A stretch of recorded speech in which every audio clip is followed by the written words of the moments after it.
Hello. Hi there. I'm just so excited. I don't even know where to begin. Wow, we've had a new movie for Mortal Kombat. I'm just so excited and hyped about it. But yes, we are going to be talking about this new rebooted franchise here with Mortal Kombat 2021. Very fabulous times indeed in this video because we are going to be I guess sort of reenacting the movie with Mortal Kombat 11. Yay! All right, so let's see what let's see if this thing is working. Sort of reenacting the movie. Yay! Okay, all right, it's working. All right, so hello there. My name is Dave, or the Jaded Rabbit. God bless you. Really, honestly, truly, from the bottom of my heart, thank you for taking time out of your busy, busy day to join me for just some fun times today, talking about the new movie, Mortal Kombat, I guess in brackets 2021, starring Joe Taslim. Yes, he was the star for me. I guess there was also that Louis Tan. I guess he's cool. But yes, we are going to be taking a look at the movie in the form of Mortal Kombat 11. Okay, so this is going to be really spoilerific, so if you have not already seen the movie, do bear that in mind. Spoilers ahead. As well, thank you to everyone in the live stream chat for subscribing and turning on that notification bell. Thank you for joining. Scarlet the Blood Mage, Flaming Scorpion, Angel, Yuri Reyes, Ahsoka Tano. Yay, yay, yay, did you watch it? Yes, Mr. Tano. Mr. Star Wars person. Yes, we have watched the movie about three times. I'm going to watch it again. Okay, so let's be honest. We might have seen bootleg versions. Might have. With Russian subtitles. But then we got to see more bootleg versions of the 100% quality version of the movie. Yes, here in Canada, we don't have Hobo Max. I'm really perplexed by that. Well, there's some sort of contractual agreement between HBO and our cable providers here in the Great White North. And, yes, unfortunately, just not as easy to obtain, but you know what? Google. Hello, Google. Yes, so let's start off with just some basics about this movie. So this movie featuring Joe Taslim. This is really a reboot to the franchise. You did not need to have played any of this game that you see here in front of you, which is Mortal Kombat 11, the best iteration of the Mortal Kombat video games. And this video games is serving as the basic premise for what you're encountering in the movie. However, the movie is set in a different continuity, a different universe, so if you are a fan of the video games or the previous movies, don't expect characters to be relating to one another in this current movie that we've got going on. But yes, Mortal Kombat 11, such a wonderful game. If you've never played it, do consider playing it. There's wonderful things like PvP and all of this. We do all sorts of things on this channel, like Combat League, where you have intense tournament action, which you get none of in the movie. Big spoiler, a movie about a tournament has no tournament. What? What? Okay, already perplexing. But yes, we do fancy things in this video game, like augment builds and whatnot. Okay, so the movie is basically, I feel, for me, divided in 4 parts. So there's the first part, which is Prologue. And the Prologue features the 17th century version of Scorpion. So Scorpion is like main heroic guy, I feel, in this movie. He just so heroic. Back in the 17th century, there was some sort of rivalry that's not really well explained between Scorpion and the other guy, Joe Taslim, who looks so good in the movie. Absolutely love the version of Joe Taslim in the little prologue. He is so maniacal. He looks so devious. He kills Scorpion's wife and eldest son. what a terrible meanie. So yes, this guy Sub-Zero is totally like the main villain. I feel the main villain, even superseding what you might expect Shang Tsung to be playing in this movie. Shang Tsung has been this evil outworld sorcerer, but really Sub-Zero for me is the main baddie, because this is the guy that kills young children and women. He's bad. He's bad news. So, unbeknownst to Sub-Zero, though, a baby has survived from Scorpion. So, Scorpion, he gets killed by Sub-Zero, because Sub-Zero's a meanie. But Scorpion has, like, baby Scorpion, and baby Scorpion's, like, hiding in, like, the woodwork of, like, their hut that they're living in the 17th century. And, well, since Sub-Zero thinks he's done a good job, he leaves the job actually unfinished. Common recurring theme in this movie, by the way. Sub-Zero doesn't seem to get the job finished. So, terrible. Terrible. I don't know why they make the villains like this. But Raiden steps in. I must laugh because this is Christopher Lambert Raiden. But Raiden has gone like a racial change apparently in the series as a franchise as a whole. Typically, I used to think of Raiden as Caucasian. Like a Caucasian dude, but no. In this movie, he is like of Japanese or Chinese origins. Very different, very different. But he saves Scorpion's little baby, and this gives rise to our main protagonist of the movie, who we can't really represent here. He's not in the game, so I'm just gonna choose Terminator. So Terminator is Cole Young, aka Lewis Tan, aka main protagonist, and fast forward to like the second part of the movie, which is just basically origins, setting up how each of the characters in this movie are getting their powers. So let's see what you guys are saying. Thank you. God bless you. Thank you for joining. Reina, bro, the movie. Oh boy, Angel. I like the movie. Yuri Reyes. Oh, Mito likes spoilers. Oh no. Yes, okay, so yes, yes, spoilers present. Jason, can't wait to watch this. I stayed up until 2 a.m. when I was, till it went up on HBO Max. Very good movie, says Robert P. Oh boy. So yes, yeah, I feel like a movie is really setting up a lot of time for origins. So we get origin background for Cole Young. He's basically a cage fighter who's not doing too well, but he has some sort of dragon tattoo. Let's put Terminator in a dragon t-shirt. This'll symbolize Lewis Tan with this dragon tattoo or birthmark. This is apparently some sort of birthmark. So there's a lot of mystery about this like tattoo, which I feel is they've really created a lot of MacGuffins in this movie. A lot of different plot devices to really drive the story forward. So they've created this birthmark, which signifies that you're a champion for Earthrealm. However, this is all big mystery to Sonya and Kano and Jax, who are also all introduced at this point in the movie. So we see Cole Young lose his caged fight match with his like daughter cheering him on in the corner, but Jax comes along and says, hey, you've got some magical MacGuffin on your chest. This means you're special. You should probably come with me. But meanwhile, Sub-Zero is trying to kill them. So Cole Young uses the time where Jax is fighting Sub-Zero for him to make an escape with his family, but Jax ends up losing his arms in the process. So movie has done a different way of explaining how Jax gets these fancy arms in the game. So once again, it's separate continuities. So apparently Sub-Zero is just the meanie, the baddie, who causes people lots of harm. But I don't know, for some reason I'm still attracted to Sub-Zero more so than Jax or Cole Young at this point. So Jax tells Cole Young while he's escaping and losing his arms, hey, go to Indiana.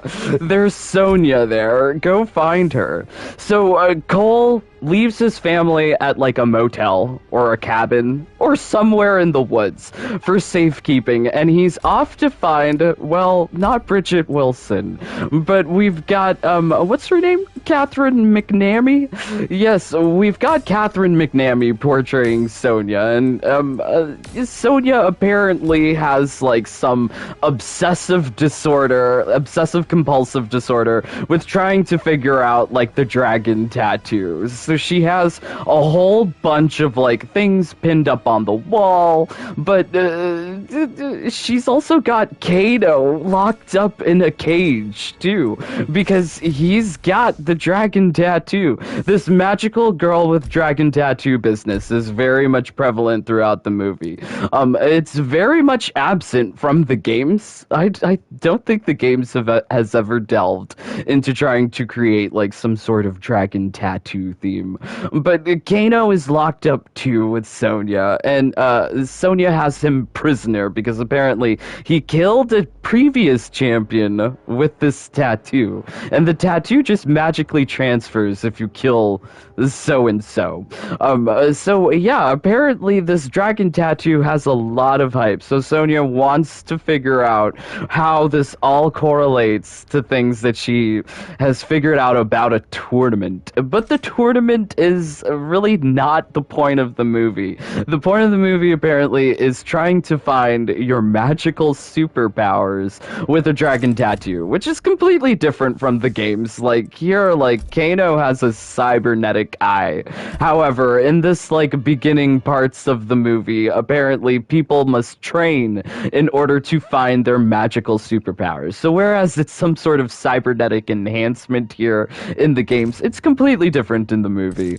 I'm not too sure how I really feel about all of this things happening in the movie because it feels very much like science fiction, not so much fighting. It feels very much like Heroes, if you've ever seen that movie, where people try to develop more powers by like mutant enhancements and things like this. The movie takes like a really different tone. It feels more so like X-Men or Heroes instead of something more grounded in martial arts fighting. But yes, Sonya has Kano, Cole, but they get attacked by Reptile.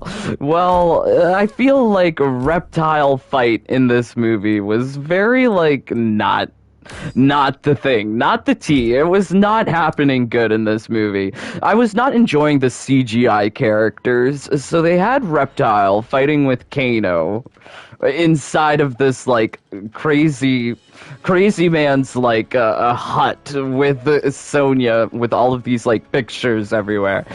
Kano and Reptile eventually set the place on fire, and Kano rips out Reptile's heart. But it feels very much like the special effects were not happening for me there. First problem was that the fight was happening in the dark. The second problem was that it didn't seem like the actor who was portraying Kano was matching up to the CGI happening on screen. So the special effects felt very much like wasted. I just didn't enjoy what was going on in that beginning fight, which made me very sad because I heard that there was going to be CGI fighters, but the CGI fighters, I probably could have left it. I would have preferred some sort of like animatronic action, like akin to like if you've ever seen like dinosaurs in like those 90s movies. I think there was like a TV show called Dinosaurs, and it was just like a family of like animatronic dinosaurs. I would have preferred something more physical, tangible, instead of like invisible CGI enemy Reptile. I don't know, the fight didn't really like lead to much profit to me, but apparently Kano and Sonya, they're like fighting, they're not happy with each other, but Sonya somehow smarts Kano into agreeing to tell her where Raiden's temple is. Once again, it's just like magical MacGuffins. Like, how on earth does Kano know where Raiden's temple is? It just seems like things are conveniently done. It doesn't really feel like things are progressing naturally. It just feels like, okay, plot point, plot point, plot point. Jump, plot point, plot point. So Sonya goes with Kano and Cole Young, and they run into Liu Kang in the Australian desert. Okay, so this is another thing that I was kind of like missing from the movie. There was like not a lot of like beautiful scenery that was happening, like in comparison to like the other two movies if you watched them in the early 90s. So in the 1995 version of the Mortal Kombat movie, there was like beautiful scenery of Thailand and like romantic shots of like Johnny Cage and Sonya and Liu Kang and Katana. But here in this 2021 iteration of the movie, we're getting like dusty, dry desert, which I don't really find as like that beautiful. Didn't enjoy that, so was unhappy about that. Was pretty unhappy about that. But that's pretty much as pretty as it gets in this whole movie. Is within like that origins part where people are gaining their powers, getting to Raiden's temple. It's just kind of like a cave situation, subterranean dweller situation. So they make their way to Raiden's temple. They find Kung Lao and Raiden, and apparently, if you have a dragon tattoo, if you have a magical MacGuffin, you have to undergo some amount of like stress and hurt in order to unlock your secret powers, which will help you fight in Mortal Kombat, even though there's no tournament. There's no tournament happening. They're just preparing for the next tournament. Once again, like, the movie doesn't have much fights, like in this beginning part where they're discovering their powers. So there's that CGI fight with Reptile between Kano, but then you also get like Liu Kang versus Kano to try to like them sparring to try and enhance, like, I don't know, Kano's superpower, secret superpower, but it's not happening. It's not happening. Plus these fights with Liu Kang, Ludi Lin, and Max Huang as Kung Lao and Kano. Like, it just didn't really feel satisfying as fights because, well, A, we knew that they were training. They were holding back. They weren't giving their all. Like, Liu Kang was just sweeping Kano and Kano was falling for it. But the fights with Cole Young here also just kind of like prolong the idea that he's just a terrible fighter.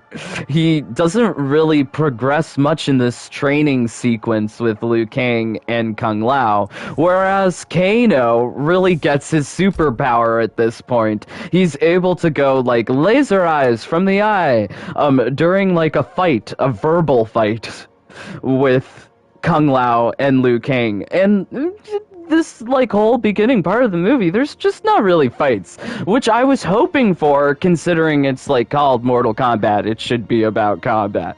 But at this part of the movie, I got like one of my favorite quotes from the movie. So okay, so here we go. What is this? So this is Liu Kang and Kano. They're having this verbal exchange, and Liu Kang is like, "You're like an aggressive little bunny. Soft and useless. Angry mentally, physically. You should be on your knees before this man," as he's pointing to Kung Lao, because he's trying to help Kano. And then Kano's like, "I have a better idea. How about you two get on your knees and take turns sucking my sack?" Okay, so wonderful. I love this quote because yes, maybe I'm crazy, but thank you for talking about bunnies in your movie, Mortal Kombat. It makes me feel like you're paying attention to me. Teehee. The other thing is, I love that we know Kano's preferences simply from this exchange. He really enjoys ball control, I guess. Oh boy. Okay, so let's take a look at the comments. Thank you so much, my friends, for joining along. Robert P. WB said they are planning on 4 more movies. Yikes! Yikes! Oh boy. Okay, so Marquis, no, I can't watch it till Saturday. I gotta go. Yes, spoilers. Please be aware, spoilers. Yes, we are reviewing this thing. That fight with Natara. Yes, we are going to get to that, Robert. But yes, really, I feel like the first part of the movie just kind of like suffers from this fact that they have to find their powers.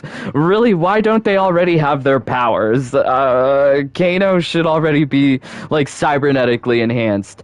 And this is where like perhaps the fighting bad side bad people, the baddies in the movie. So the baddies in the movie, they're comprised of Shang Tsung. So you've got Shang Tsung, who's like sucking souls. You've also got Cabal, who's really like super fast. You've also got Natara. I guess we'll represent her with Scarlet, which is like, but she's got wings. She's got wings. We've also got like General Reiko. We'll show him off with Shao Kahn, and they both wield like this big hammer thing. And we've also got Prince Goro. We'll just take Shiva. These Shokan terrors. So yes, here's Prince Goro. This is Prince Goro. So yeah, so the first part of the movie is really characterized by like them trying to find their powers. So Cole can't find his powers, he quits. And I feel like quitters don't win. So why is it that he quits and he ends up like getting powers? So okay, so Shang Tsung takes his evil team of like Prince Goro, as you see here, as well as Natara, Cabal, and what's his face? General Reiko, and sends them to go after Raiden's champions, comprised of Sonya, Jax, who's lost his arms from that Sub-Zero fight, but now has like some puny bionic arm version. Why couldn't they just install him with like super powered arms? So like Jax has not found his power, Cole has quit, Kano has found his power, but Shang Tsung's evil minions, they go to have fights with these people trying to kill them. But Raiden eventually intervenes after Sonya gets her butt handed to her by Melina. Oh yes, Melina. How could we have forgotten Melina? So Sonya gets hurt by Melina. Liu Kang gets tied up with Cabal. Meanwhile, like Shang Tsung is sucking on Kung Lao's soul. So there's like all sorts of things happening, and meanwhile Cole has quit, and there's all this fight going on. But Cole has quit, and Prince Goro comes after Cole's family, and this somehow magically turns Cole into like super powered fighter. So whereas like we've sort of seen that Kano has some sort of physical prowess, he ripped out Reptile's heart in the beginning of the movie, we don't really see Cole mature as a fighter or improve in any single way up until the point that Shang Tsung sends his minions out to do combat with these other people on Raiden's team. So Prince Goro, in all his CGI glory, appears and is about to kill his, like, his, Cole's, like, wife and child as they're, like, sheltering inside of a car. And somehow, this gives Cole Young magic plot armor, like literally magic plot armor. So now he sort of becomes Terminator, like he has like repairing metal armor. He's Liquid Terminator. He's those what are they? The T-1000s or are they the T-2000s? I think it's T-2000s. He becomes Liquid Metal Terminator. He can instantly repair himself. He's also got like some sort of like magical flamey ability to like heat up these katanas and nightsticks that he's got attached to his forearms. It's really confusing.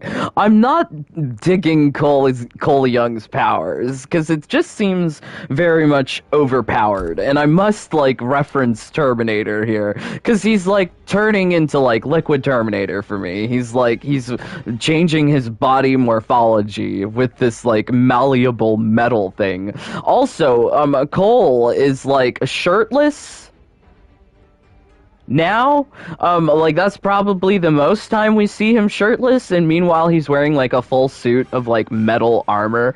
I had like questions about this. So like we see like the top part of his body, it has like some sort of metal part, like metal armor. I guess we should take whatchamacallit, season 16. Let's take season 16 Sub-Zero, because this is kind of like very referential of what you're seeing with Cole Young. Yes, so he gets like metal armor that's covering his like whole upper part of his torso, right? But the only thing that's not covered is his face. And then the question is he covered in metal below the belt? Like this is main concerns that I was having about this. Like, is he fully metal down there too? But like I feel like for a cast that has such like young, muscular, strapping men, objectively good looking, that they wouldn't feature any of them really kind of like shirtless during any of these fights. Like Kung Lao is fully clothed during all of his fights. We see Ludi Lin sort of like shirtless as Liu Kang in some of the fights, but I mean, he looks very much tinier than like in comparison to like Kano or even Cole Young. So Kano here, he's not even. It just makes me sad, because like when I think about the 1995 version of Kano, like 1995 version, he is muscular, he is just strapping and revealed, and he is not in this movie. So in this movie, there is like these fight sequences now that are just sort of happening at rapid fire pace. So we've got Cole getting his abilities back. We've got Jax getting like sort of smashed by General Reiko. So Jax loses like his I guess pride here. This is becoming like subplots. All of these fights are becoming like subplots for the actual overarching plot of this movie, which I guess is finding your power. So Sonya gets like bodied by Melina, and Melina says to her, you're not chosen, your death is not worth anything, which is kind of confusing to hear from Melina, because I've always thought of Melina as some sort of like crazy demented chick, and she's not really so demented in this movie, showing some sort of like self-control and like a decision-making ability by not killing Sonya, which eventually like why doesn't she? When they have the opportunity to kill the good guys, the bad guys should probably do so. But Shang Tsung is getting like real mad at this point, so he soul sucks Kung Lao. So Kung Lao gets his soul sucked while Liu Kang is being held up by Cabal. Sad times. But Raiden suddenly teleports the superpowered Cole Young back into the fight. We forgot one thing. Cabal has a very... Or not Cabal. Kung Lao has a very a gruesome killing of Nitara, and where he takes his hat and slices Nitara with lots of blood. There's just lots of blood. I feel like the movie is maybe a little too excessive on the blood at this point. For all of the time during the origin story part of the movie where they're finding their powers, and there's a lot of cussing. Like mother and daughter, they're all saying like effin and a and mofo and effin. There's just a whole lot of effins. There's a whole lot of like curse words. They so naughty. But yeah, in the second part of the movie, there's just a whole lot of blood. Just a whole lot of blood. I feel like, oh, we can have blood in this movie. Let's just try and jam pack it full of blood. So Raiden is seeing that like Kung Lao is dead. He needs to like regroup. So he takes his fighters, Liu Kang, Sonya, Jax, and Cole. They come back to the void. Jax has saved Sonya. He has now bigger bionic arms. Liu Kang is sad because Kung Lao got his soul sucked, and they were like really good friends. Like they trained all the time together. They were supposed to die together. A lot of these like relationship building moments, it happens just sort of like instantly in a snap. It's just moving really quick in the second part of the movie. And Cole Young, he's like, I've got a plan. I'm the man with a plan. So like, whereas Sonya was just like at the beginning of the movie, I have no plans. I don't know what I'm doing. Although I have like crazy boards filled with pictures and news articles and things, I have no plan. So now Cole Young has a plan. So he like divides the team to go conquer the people. And now apparently they're just super powered. So Jax really kills General Reiko at this point. He slaps his head into like pieces. It's just so graphic, so gruesome. I'm just not. I'm like I like it, I guess, but it just makes me like long for like the actual fight sequences that I know that these people are capable of doing. Like, we don't see a lot of fights happening here. We just see a lot of superpowers, which really reinforces like the hero and X-Men kind of feeling about this. It's all about like superpowers. So Liu Kang, he's mad that Cabal like tied him up from saving Kung Lao. They were like, he was too busy to save Kung Lao. So now like Liu Kang like unleashes the gentle flames that he was using to heal people with. Now it's apparently like setting Cabal into fire. Yay, great. So everyone's getting their comeuppance here at this point. So Sonya, she fights Kano, and using the magical like birthmark dragon tattoo MacGuffin, Sonya somehow gets powers. She steals Kano's laser eye power and it transforms into Sonya's energy rings. It's really perplexing how they do this. It means that someone must die in order for someone else to be, I guess, equally super powerful.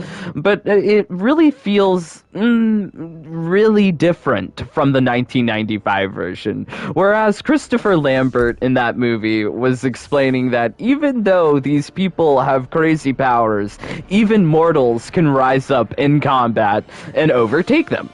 Like, theoretically, in the world of 1995 Mortal Kombat universe, a regular human could defeat an Elder God. Theoretically. But here in this 2021 version, you need superpowers. Superpowers are a must. So Sonya kills Kano, takes the superpower, transforms into her energy rings, and she offs Melina with, like, a very gruesome effect. Lovely. So Melina is toast, Cabal is toast, General Reiko is toast, Nitara already got sliced in half. So the only one remaining now is Sub-Zero.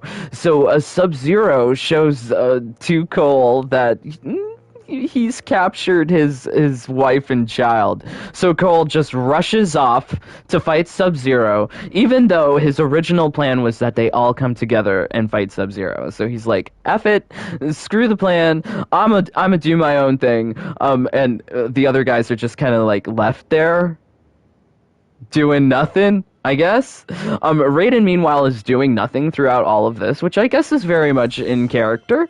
But all of this is leading to magical superpower fight with Sub-Zero and Cole Young, featuring guest appearance Hiroyuki Sanada, Scorpion. So really, there was only two fight sequences for me during this movie. It was in the prologue with the 17th century Scorpion and Sub-Zero, and this final fight sequence between Cole Young, Sub-Zero, and Scorpion. So Sub-Zero and Cole Young, they're fighting. It looks like Cole is gonna get offed the same way as Scorpion did at the beginning of the movie with like the Shirai Ryu dart. But Scorpion appears, steps in to kind of like delay Sub-Zero from causing any harm to Cole Young. And so Cole Young tries to go save his wife and child. There's beautiful fight sequences here. A lovely like sword fighting action and lots of choreography going on. And it really highlights that there are only two major fight sequences in the movie. The prologue and this final fight sequence, both featuring Hiroyuki Sanada, what's-his-face, Joe Taslim, and Louis Tan in the last one, not in the first one, but these are the only two major fight sequences because everyone else is using their special fancy superhuman powers using CGI effect. There's not a lot of like fights or like combos. I guess you could equate it to combos. So there's not a lot of these like fights happening in the movie, which is very like for a thing about combat, it's not about combat. But I mean, like, the fight with Scorpion and Sub-Zero is very satisfying. Do enjoy it.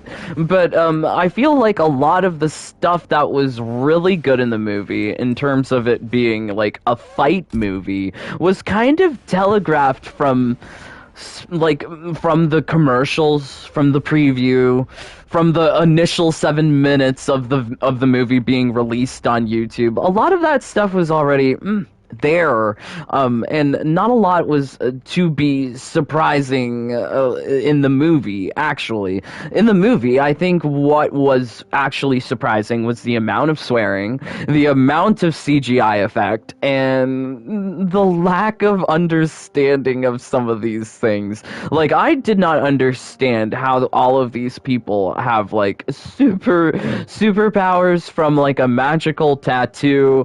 I feel like this just came completely out of nowhere. There's always some sort of like magical MacGuffin in these Mortal Kombat movies or stories or video games. And in this one, it was about some sort of tattoo, and they introduced some idea of arcana. Quote-unquote arcana. I don't know what this means. I'm just kind of confused by that. But they leave the movie very open-ended at the end, which I don't find satisfying at all. It feels like they are kind of making the movie in the idea that they're going to have future movies. Like, they weren't interested in telling a self-contained story because they're looking towards movie 2, movie 3. So very, like, very odd. Like, I was really expecting to see Noob Saibot make some sort of appearance in the movie, but instead we see Bihan / Sub-Zero die in a pile of ash, and Shang Tsung claims his dead fighters, much like the end of MK9 video game, to really try and rise them up, I guess, as dead puppet warriors. I am really not certain if that was like the best way for the villain, who seemed pretty strong throughout the movie, to just end up. I didn't feel like Joe Taslim was done service in this movie. I needed more Joe Taslim. I loved his emotional portrayal of crazy Sub-Zero at the beginning of the movie, killing women and children.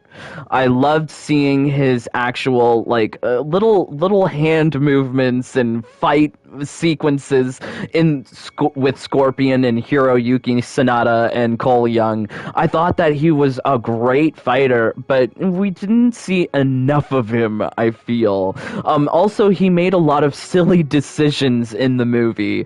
Like, he thought he killed Jax. No, he didn't. He thought he ended the Scorpion bloodline. No, he didn't. He also thought that he had gotten Cole. No, he didn't. He just didn't do a lot of things. Also equally puzzling was the physics of the ice in the movie. At some parts of the movie, the ice seems incredibly dense, and then in other parts of the movie, it just seems like not so dense at all when it should be dense. Namely, thinking about like the whole entire caged arena being iced up, I would figure if a fighter was thrown into like a fully iced up caged arena, that a chain link fence would shatter, just as many of the other objects do in the movie. It just didn't seem consistent, which was kind of troubling for me. There was a lot of things that were kind of troubling for me too. Like Raiden at the end of the movie makes the kind of odd decision to not kill Shang Tsung. He also seems to interlope or intervene at his pleasing, which I guess is capricious in the way that many people would describe God or a god.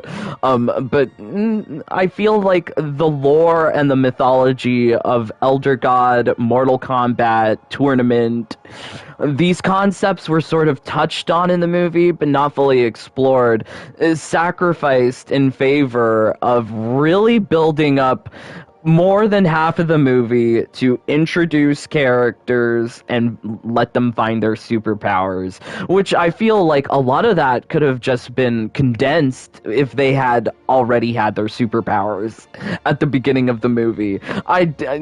This coming of age story for Cole Young also seems very... Like, Cole Young is just represented by Terminator here, because he's got the Terminate ability. If you're familiar with the Terminate ability, it gives you multi-hit armor that just allows you to win. What? What kind of ability is like that? It's not fair. It's completely overpowered in terms of what everyone else has. Like, Kano has, like, a laser eye. Jax has like some arms. Like there's limitations to what they can do, but what Cole has is some sort of like impervious liquid Terminator metal armor that can form weapons of his choosing and be superheated. Like what? What? That's just too many. So like I don't know. I'm just not feeling Cole Young. I really don't want to see him in the video game. Please don't. But I guess that sort of like leaves us with like questions of like, well, how should we expect this to impact the like video game? I feel like very much like a movie skin pack. This would be great. Would love to see Scarlet dress up as Nitara. I think that would be a lot easier than trying to add Nitara to the game. But I could understand maybe adding a character like Nitara to the game, because there's not a lot of characters that use blood-based attacks. There's also an argument for Reptile, considering that Reptile featured pretty much early on in the movie as like I think the really characterizing or underscoring terrible CGI effect. So I hope they try and redeem themselves by actually putting Reptile into the game. Really didn't enjoy any of the CGI fighters. Like Prince Goro. I felt like that fight with Prince Goro and Cole Young, like where Cole Young discovers his powers while trying to save his wife and child from the car. It's just... the fight didn't look believable, and it made me yearn for the way that things were like done in the early 90s, or like how like instead of CGI effect they would have like a little guy inside of a little robot going beep beep beep, like for R2-D2, like that. Like they had some committed actors for those things, or like people wearing suits for like Prince Goro, or like animatronics. Like that would have been better. I feel like that would have been better. Also, all the CGI blood, it really felt, I guess, in line with Mortal Kombat 11, but also just kind of like overdone. Overdone was the blood. Overdone was the swearing. Like, I watched this with my 75-year-old mother. Oh no, she's 76 now. Okay, so I watched this with my 70-something-year-old mother, and I was embarrassed. But mother loved all the swearing. She was totally into it. What does that say? What does that say? I'm not too sure. Maybe I'm just too conservative. But yes, Mother loved all the swearing. Mother's favorite part of the movie was the little boy who played Liu Kang. She thought he was so cute. She really liked him. She thought his lines were very nice. This was her favorite part of the movie. And she also liked Cole Young, but I feel like for this reason, that I've explained in this video, I don't think that Cole Young is that great. I would be happy if Cole Young's story starts and ends with this movie, but if they're really trying to make sequels, like, just turn Cole Young into Takeda or something. Like, do a rewrite, please. But for me, my favorite part of the movie was Joe Taslim as Sub-Zero. I thought he did villain very well. I think some of his decisions were, like, poorly done in the movie, mainly maybe by, like, poor writing. I don't want to say that the movie was bad, because I love the movie. I watched it 2 times. But, yeah, I don't know. Like, the writing didn't feel up to par with, like, the old movie. The old movie definitely feels more iconic. Maybe it's because I'm older, and I watched that when I was a kid, so maybe I have a lot of bias when it comes to the 1995 version of the movie. But this 2021 version of the movie felt very much like a showcase of special effects, how much swearing can we get away with, and how much gruesome body gore can we get away with. And, like, when you get into the territory of body gore, it becomes less of a fight movie and more of a horror movie, more of, like, a sci-fi movie, especially with the superpowers being explained the way they were, with some magical, like, a tattoo that transfers, and there wasn't fights. They have all these, like, really, like, okay, objectively sexy men, and they're not fighting, and they all have their shirts on. So there was missed opportunities here, I feel. Not enough fights, not enough nakedness, not enough, even, like, they could have had, like, Melina more sexy. They could have had her be, like, real sexy. They kind of had Natara look kind of sexy. I mean, like, this is goals, I feel, in movies. Nakedness. There was no romance either. Was very disappointed about that. Very disappointed that Katana did not even feature in the movie, nor Jade. Where's Jade? I am the Jaded Rabbit. I love Jade. But yes, no Katana, no Jade, no romance. And I don't count Cole Young having a wife be romance, because we didn't see them on a date. We didn't see them, like, you know, romance. There was no romance. There was no romance, there was no fight, and I feel like that's one of the things that a fight can be, is, like, really sexy. It can be like date night, let's have a fight, let's see who's top and bottom on this fight. But yes, I mean, like, I feel like there was, like, a lot of, like, wasted opportunity with the cast, because, like, some of these guys, they have insane fight sequences in other movies. So yes, now I'm interested in seeing some other movies, but this is really just, like, first impressions. Like, I just watched the movie again with my mom, and we are probably going to be having some more analytical looks at this movie, especially in comparison to the whole entire, like, repertoire of the other movies too, and the TV series. So we are just going to be taking a look at some of this stuff, because I find this very interesting to me. Alright, so let's see what you guys are saying. Thank you so much, my friends, for joining along. Don't forget to leave a like on the video. Really helps out with getting, like, the news out there, the spoilers out there, the reviews out there. Yes, because we are going to be, like, yes, focusing on this filmography. DJ TNT, I enjoyed it from beginning to end. Yes, I must agree. I think if you take yourself out of the expectation that this is going to be a fight movie and really more of a superpower movie, then yes, you will enjoy it. If you enjoy throwing fireballs and razor rings and ice balls all the time, Which I do. I do love throwing a razor ring. Yes, I think you will enjoy that. Don't think about combos. Natara barely did anything SMH. She was there for like a minute, looking cute. What did she need to have more than that other than getting sliced open? I think that was her primary like purpose. Gruesome end. With swearing. So why? So I feel like the video game doesn't have as much swearing as the movie. I feel like in the movie everyone was swearing like basically every couple of like minutes, even the little kiddies. I don't know. I don't know. It was just embarrassing to watch it with my mom, but she liked it. She loves it. Okay, so have you realized this movie is a semi-long trailer for the next one? Yes, it definitely feels like they're setting it up for like more movies, which makes me sad that there aren't movies anymore that's just like a self-contained story. It's always like, okay, we're gonna set up the sequel.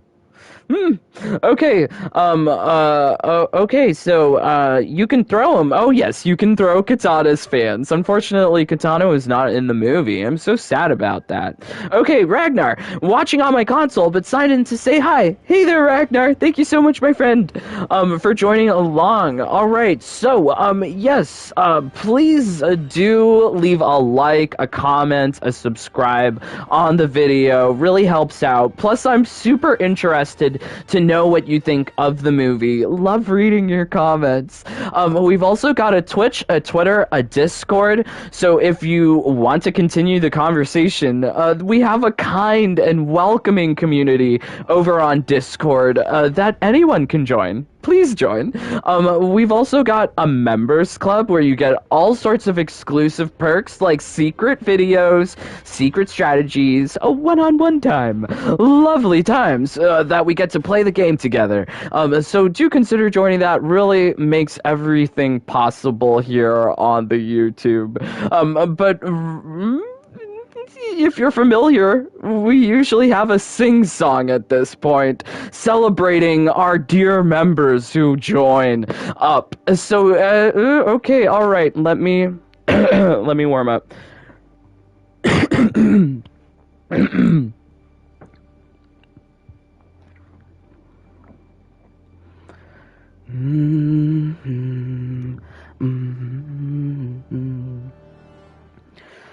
Vasco, I'm so into you. I love Latinos that come from Peru. Dreaded and truly carry. I hope you both get wins in Combat League. Every time Melina bites, Sean is ready to jump in the fight. I need you, bunny rabbit, so sweet. There is no other, we can't be beat. Oh, bunny, we need to maim. Jade is trying hard to win the game.